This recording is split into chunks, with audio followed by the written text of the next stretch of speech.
Hey, this is Paul Booth, and you are watching Loudwire.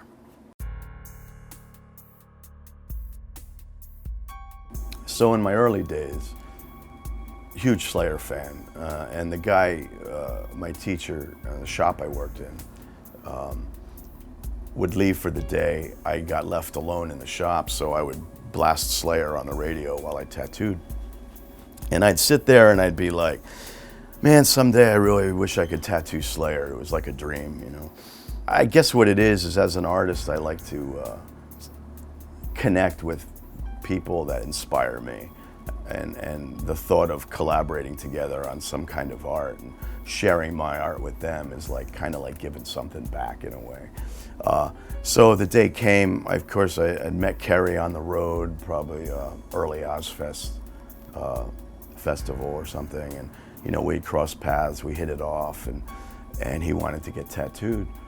I think his head was the first tattoo I did on him. We ended up doing his head, and you know, he really liked my Leaf Man design, which ended up being set design for one of the tours. I think it was the Tattoo the Earth tour. So he always loved the Leaf Man, and you know, he thought it would be cool to, you know, put it on the back of his head, staring back at people. It was a fantastic experience. As a fan of Slayer, it was like, you know, amazing. Now we're like, you know, practically brothers, you know, and longtime friends. So, tattooing a skull is a little difficult because it doesn't take black as well.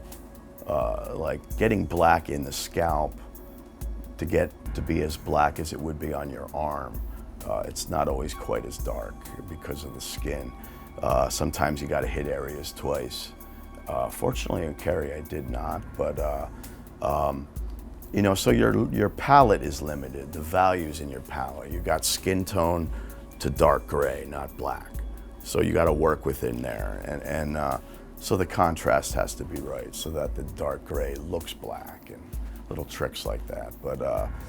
But yeah, you can't really get in there and grind away, you know, you're kind of right on the skull. I can honestly say, not just because we're friends, but he sat like a rock. Better than most, really.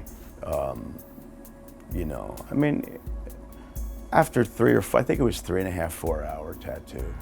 And of course, in the end, you're gonna get some wiggles or whatever with anybody. But he sat solid. I mean, he made it through, no problem.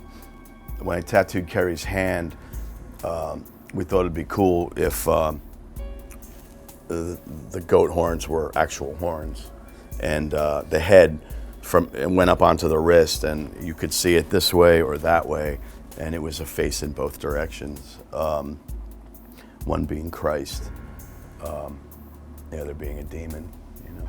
So that was a fun little project.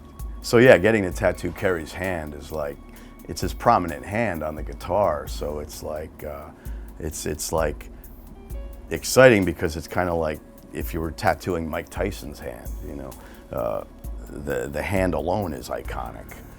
So to put your art there is like, you know, pretty awesome. I mean, if I was asked, if you got to tattoo Kerry King, what part of his body would you tattoo? I'd probably say that hand, you know, because that's the magic hand, you know. He tattooed Blob Man, it's called, and it's a little character he's been drawing on shit for years, you know, just a little blobby head with an angry mouth and everything,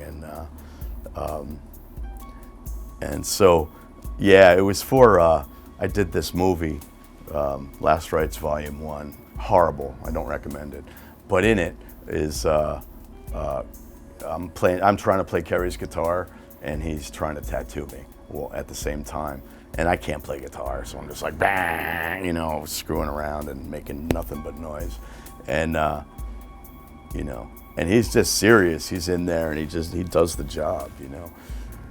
Buried it, but it's solid. It ain't going nowhere, I'll tell you that.